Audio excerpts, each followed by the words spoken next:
It's great to welcome back to the program today Congressman Jamie Raskin, Democrat representing Maryland's 8th Congressional District.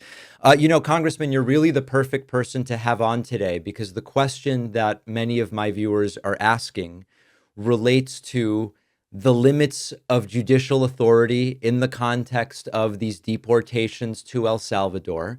And a question many of my audience members have is, what recourse do courts ultimately have if the current administration just says, we don't care about directions to turn flights around, we don't care about improper use of the Alien Enemies Act, we don't care about lack of due process?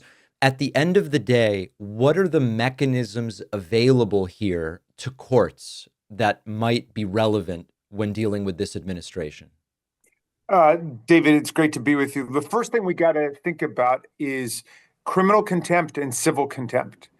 Criminal contempt is an actual punishment where people get prosecuted for acting in contempt of court. Obviously, Donald Trump feels invulnerable. He thinks he acts with impunity and immunity because of the terrible Supreme Court decision giving him immunity for felonious acts committed under the putative auspices of his office.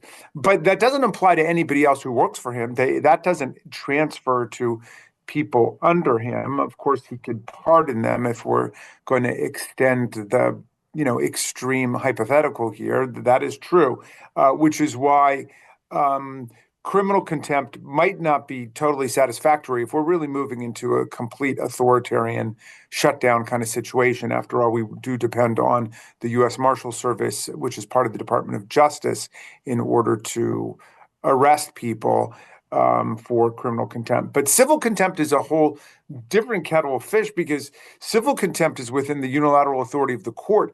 The court can slap fines on people. It can place a lien on people's bank account. I mean, people can be threatened with $1 million a day sanctions for refusing to comply with an order of court. So,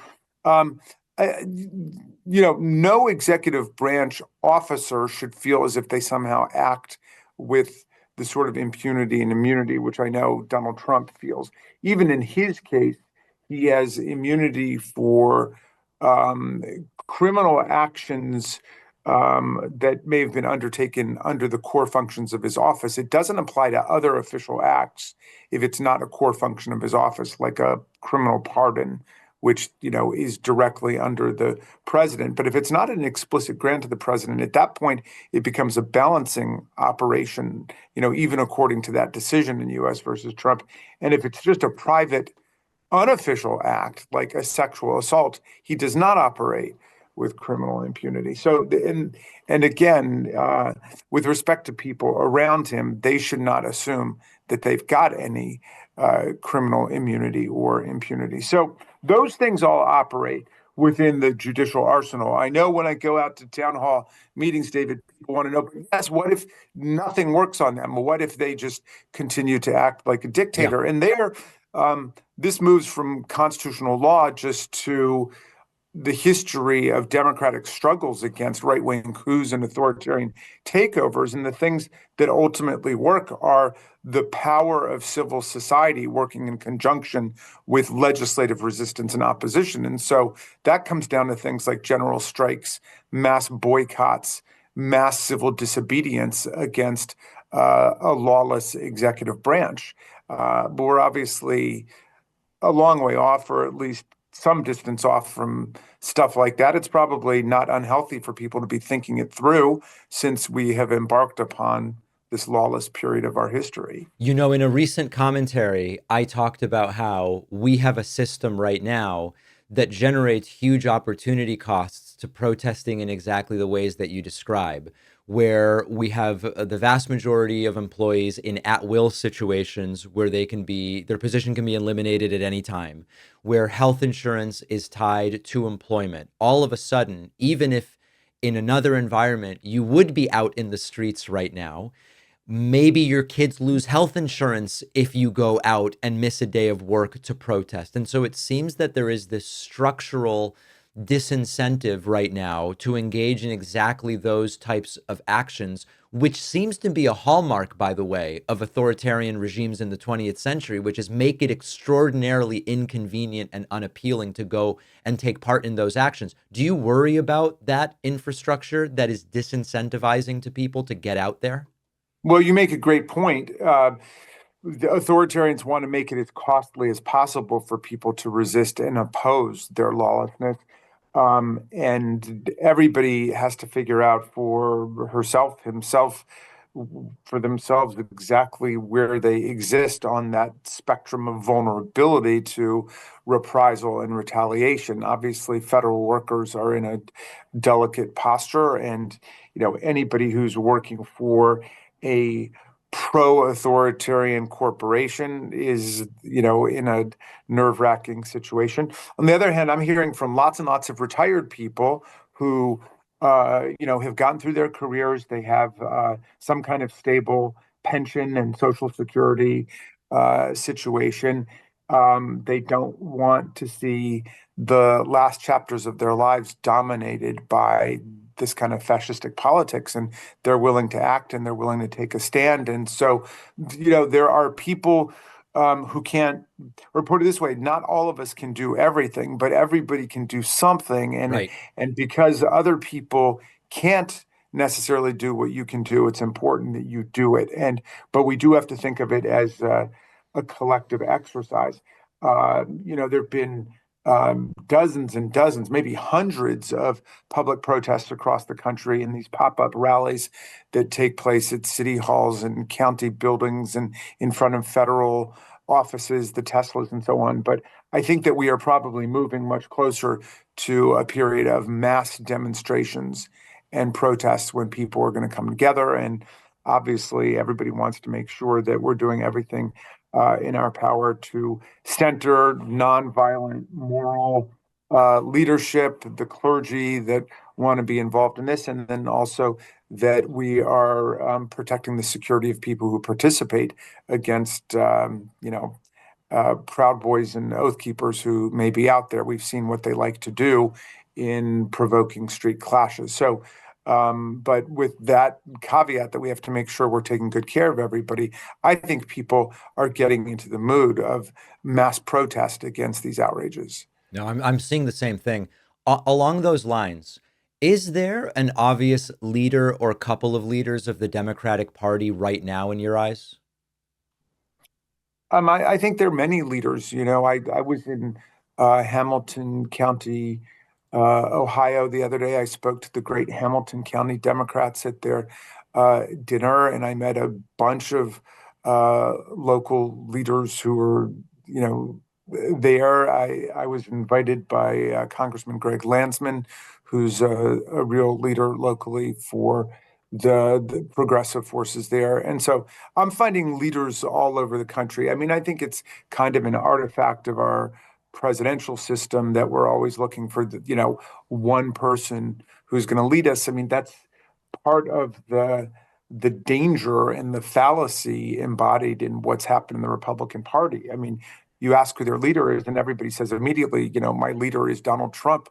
I mean, that's just like a fascistic mentality, Yeah. and nobody can dissent. I mean, look what happened to Liz Cheney and Adam Kinzinger and Mitt Romney and anybody who tries to raise even the Constitution as a limitation to the ambitions of the president gets exiled. So I know that people want to see that we've got strong, self-possessed, and strategic leadership on our side. And I think all of us have to aspire to fill that role when we're asked to play it.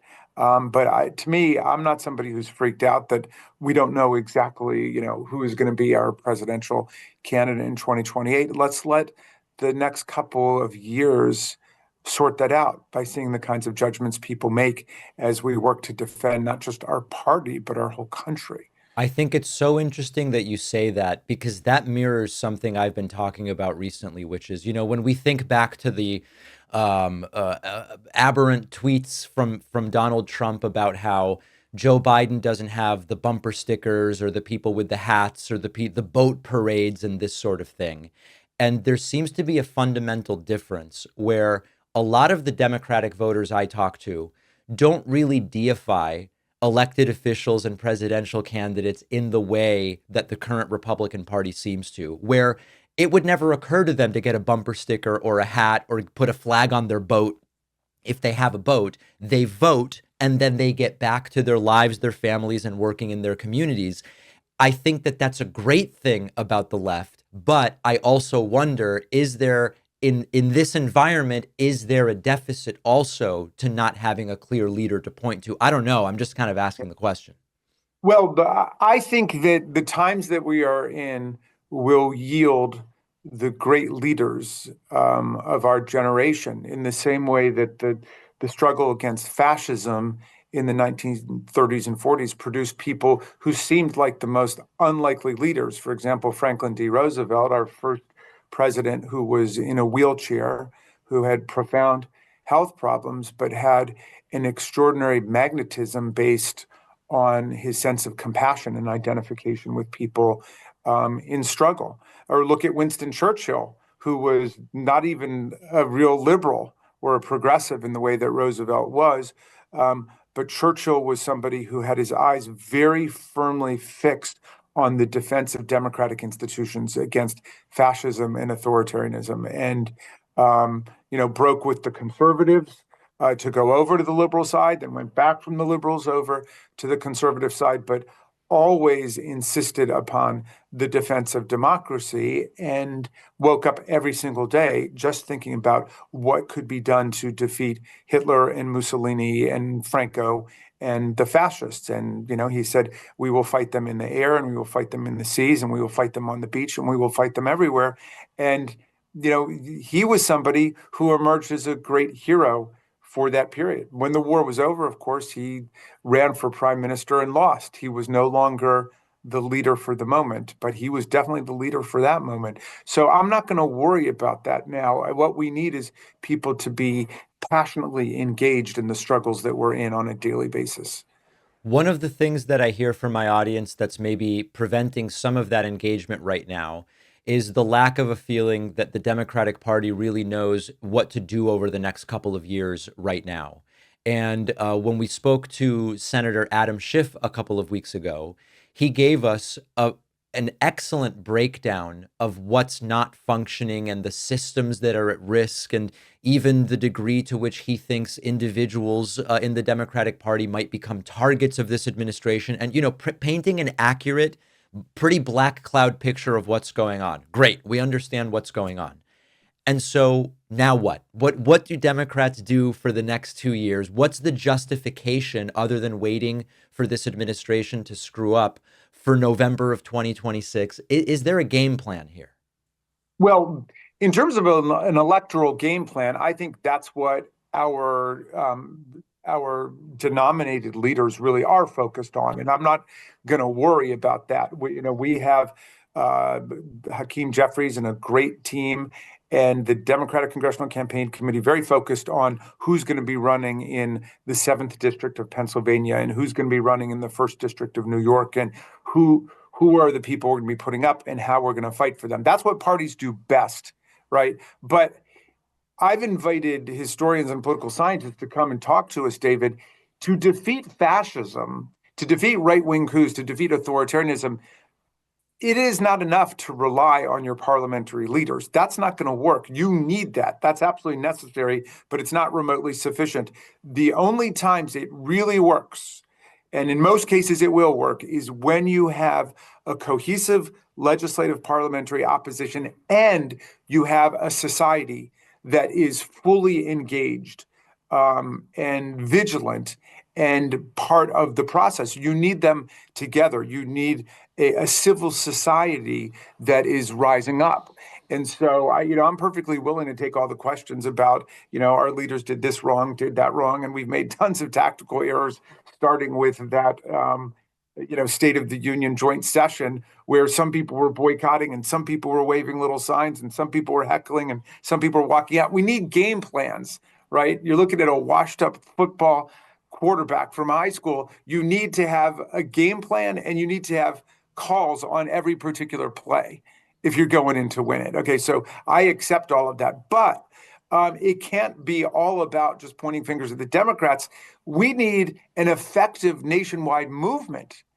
That's what we need, a pro-democracy, pro-freedom, pro-civil society movement. And that is coming into focus now. And that to me is just as exciting and actually more important to me than who's in the lead for the presidential polls in 2028. I mean, that seems like that's an infinity away from right now. What we need is a mass movement that can flex the muscles of civil society against this outrageous attack by the Silicon Valley billionaires and the right-wing autocrats and theocrats of the Trump administration. As I try to kind of distill down what might be a salient message right now, if it were to be uniting, I sort of come across they're not really offering you anything in the sense of they don't really have a healthcare plan. They don't have a plan to get wages up. They don't have a plan to improve education. They have a plan only to contrive distractions like, quote, men and women's sports. I don't know. I don't think the message is exactly there, but I think something along those lines is humbly, maybe where we need to be thinking. I don't know. It sounds right to me, and that, of course, is the history of authoritarianism and fascism. Um, Never forget the freeze frame of how this all started with Donald Trump at the inauguration. Seated behind him, you got Jeff Bezos and you got Mark Zuckerberg and you got Elon Musk, the three richest men in America. And behind them, you have what passes as their connection to society, which is a cabinet of billionaires. Right. So you're talking about a government that is serving much less than 1% of the people. And it's a war on everybody else through the destruction of public schools, the destruction of Medicaid, the violation of the First Amendment, complete indifference to people's economic security, and so on. So you're right. There's nothing in it for us. And people are coming to that conclusion on their own. People understand that, that they will campaign on something like inflation and then just laugh about it later. I mean, they don't take that seriously. The price of eggs has never been higher in American history. And the price of eggs Benedict is going to be our whole democracy and our Constitution.